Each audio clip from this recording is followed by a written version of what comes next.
Hello guys, welcome to our new video tutorial series, and in my previous video of Invite Studio I had explained about how Invite Studio works with Kotlin and how you use Jetpack Compose, and in this video I will explain you how you guys can install Invite Studio on your system. So this is a website developer.android.com courses slash pathway slash invite basics compose unit pathway 2. So you can download the Android Studio from here. Just like go through the download and install Android Studio, and it will give you some instructions how you download. So it shows like you just have these requirements on your system. If you are using Windows, at least you should have 64-bit operating system and Windows like 8, 10 or 11, not less than 8, at least 8 GB RAM or more. I have 12 GB RAM but still stuck on my screen sometimes because it's so much heavy, you know.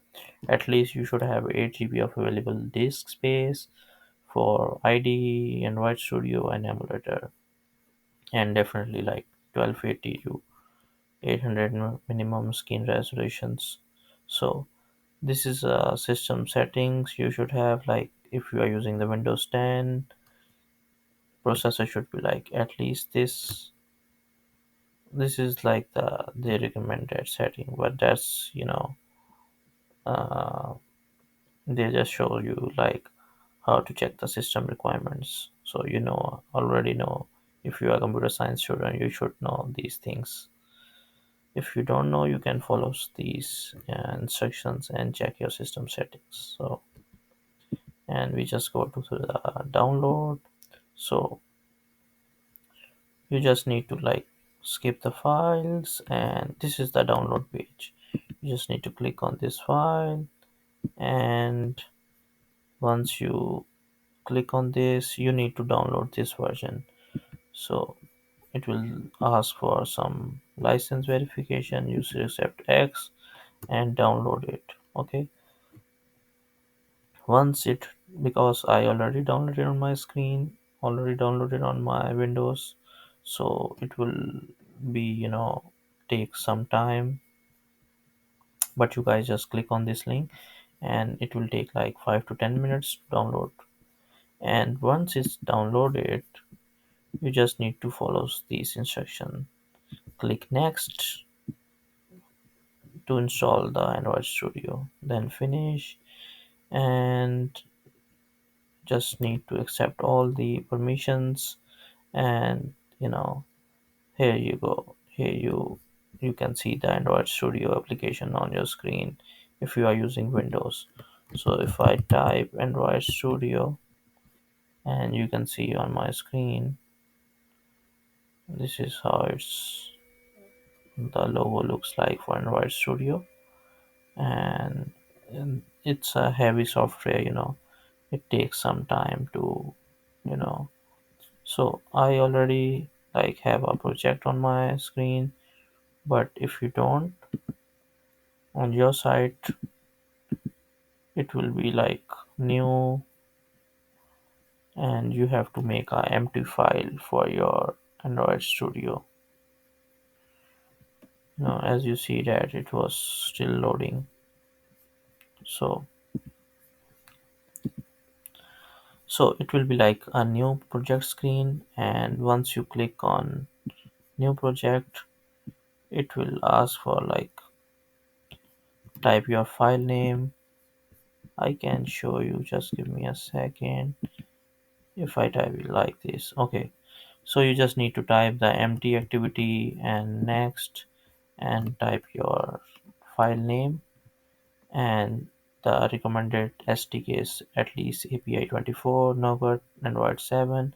And once you click finish, it will be, the basic Android file will be like main activity.kt. Kt is for Kotlin, and this is how you know this is how the main activity file looks like. There are some packages like I type the file name happy birthday, and this is the all the imports that Android Studio did. This is a basic file they provide. So okay, so how do we run? Once it will, you create the file, there is a Gradle that runs your build your application. So this bug is for debugging, and this is the hammer you see. Once you click on this hammer, it will start grading your application. So if I run this application, you can see that it asks for me, connect a Android device on my screen, but I don't have the Android device, so I just use the you know a virtual device for my Android application.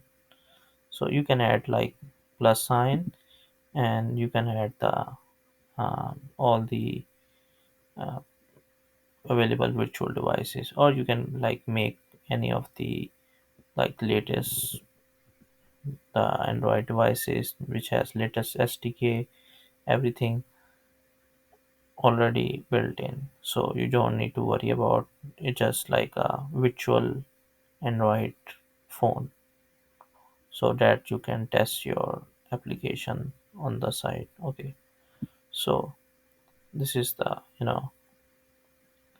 this is your phone is loading. I probably think that it was a Google phone, so that's why it just gives the splash screen of Google. Yeah, because the Kotlin is Jetpack code.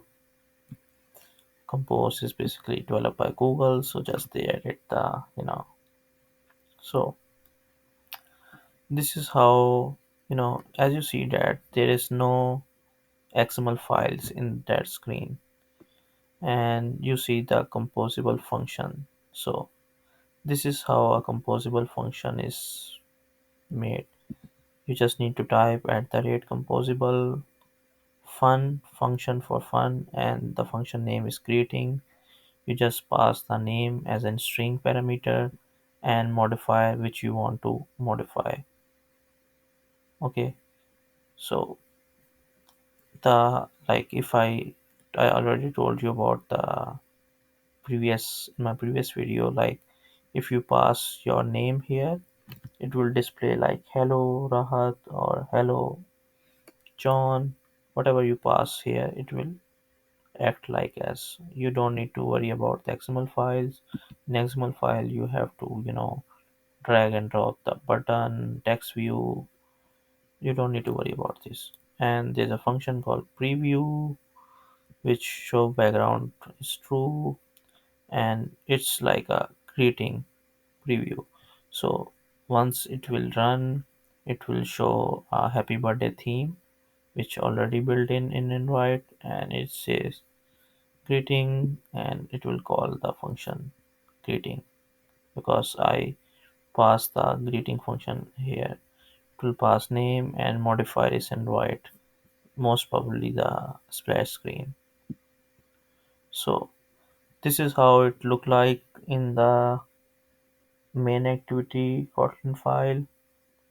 So if you click on this split, and you can see the application view as well on this screen. So it will say greeting preview. It will take some time. Oh, so you can see that it say hello Android. So this is my the virtual the phone, and this is my screen which I print it on here. So if I change the name from here and pass Rahat for example, and see it can change automatically, or we need to redone the application or build again. Let's see. So it will take time to loading, and it say Android is starting. On the other hand, it's still loading. It will take some time. Yeah. So this is like amazing. You don't need to you know close your app and build that app again. You just simply type hello Rath and it will change dynamically. So this is how it saves the stages that I talk about in my videos. Like it's just like it's just amazing. You like if you change something here on screen, like you add any button or anything else, it will display here. You don't need to close the file. In the old version of Android Studio, whenever you change something, you have to build that application, and then you can preview the changes in the XML. So this would be like easier for programmers to you know this is the modifier we use. If we can add a splash screen as well, and anything else, like whatever you want to do. So I told you about the composable functions. So this is how a composable function look like. It's already given by the application, so you don't need to worry about it. You just need to you can know how to use that function. And this is the main activity, which uses on create, and it will call the greeting as well. This is all the UI UX. So it's very easy to install the Android application on your system if you have a good Windows, and the you can easily download it without any hassle. So still, if you find any difficulty while downloading you can just comment. I will try to explain the issue and try to solve your issue as well. So this is how we make a simple application on your Android Studio using the Kotlin and Jetpack Compose.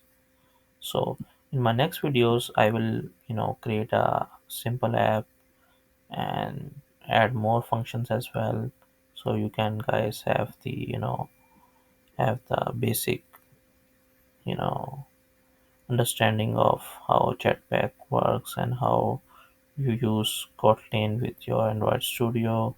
So stay tuned with us and subscribe, share for more informative videos. Thank you.